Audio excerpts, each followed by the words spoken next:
বাংলার আনাচে কানাচে লুকিয়ে আছে দেবী কালীর শত সহস্র মন্দির। এই প্রত্যেকটি কালী মন্দিরে দেবী বিরাজমান এক এক ভিন্ন নামে, তার বিভিন্ন রূপ, যার দর্শন করলে ভক্তদের মন শান্ত হয়।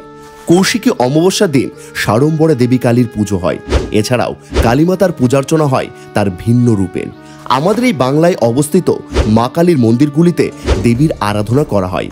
এমনই সব মন্দিরের কাহিনী ছড়িয়ে রয়েছে বাংলার আনাচে কানাচে, যেখানে একই সঙ্গে ভক্তি এবং ইতিহাস যেন মিলেমিশে একাকার। আজকের এই ভিডিওতে আলোচনা করা হবে দেবী প্রসন্নময়ী কালী মন্দিরের কথা। মন্দিরের ইতিহাস ও লুকিয়ে থাকা গল্প রইল আপনাদের জন্য। দেবী প্রসন্নময়ী কালীমাতার এই মন্দিরটি তৈরি করেছিলেন গোবরডাঙ্গা জমিদার কালী প্রসন্ন মুখোপাধ্যায়। ইতিহাস বলছে ইংরেজি 1888 সালে এবং বাংলার 1229 সালের পয়লা বৈশাখ এই মন্দির তৈরি হয়। শোনা যায় দেবী কালীর কৃপাতেই নাকি জন্মগ্রহণ করেছিলেন তিনি, তাই তার নাম রাখা হয় কালী প্রসন্ন মুখোপাধ্যায়। মন্দিরের নির্মাতা কালী প্রসন্ন মুখোপাধ্যায়ের নামেই এই মন্দিরের নাম হয় প্রসন্নময়ী কালী মন্দির। দক্ষিণমুখী মন্দিরটি তৈরি হয়েছে উঁচু বেদির ওপর।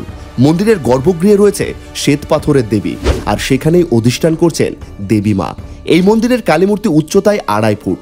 দেবী মায়ের মূর্তি কোষ্টি পাথর দিয়ে তৈরি। মায়ের পদতলে শায়িত শিবমূর্তি শ্বেত পাথরের।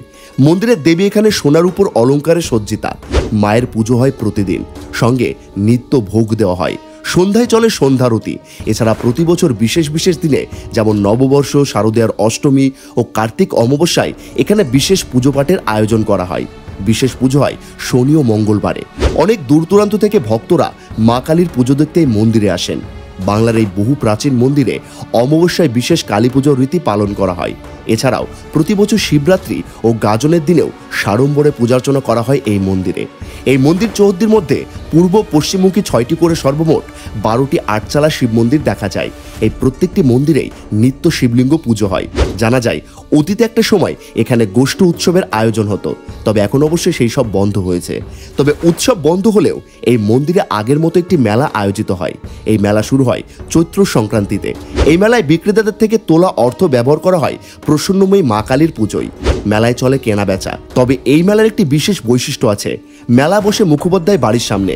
বিশেষ করে এই মেলায় বিভিন্ন মশলার কেনা বেচা হয়, তাই এই মেলাকে অনেকেই বলেন মশলা মেলা। আবার কেউ অতীতের কথা স্মরণ করেন। পুরনো রীতি মেনে অনেকেই এই মেলাকে গোষ্ঠ মেলা বলে থাকেন।